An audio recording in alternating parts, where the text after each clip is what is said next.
جمال الوجود بذكر الإله، وتصفو الحياة بنور هداه.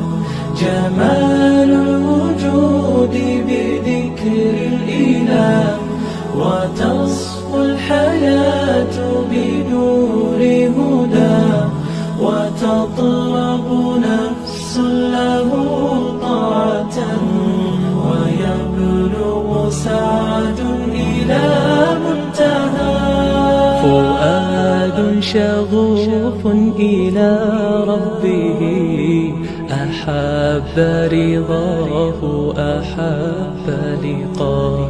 يظل يجيء إلى ربوة قرار، ويسمو وذا مرتضى. فلا لهو يثنيه عن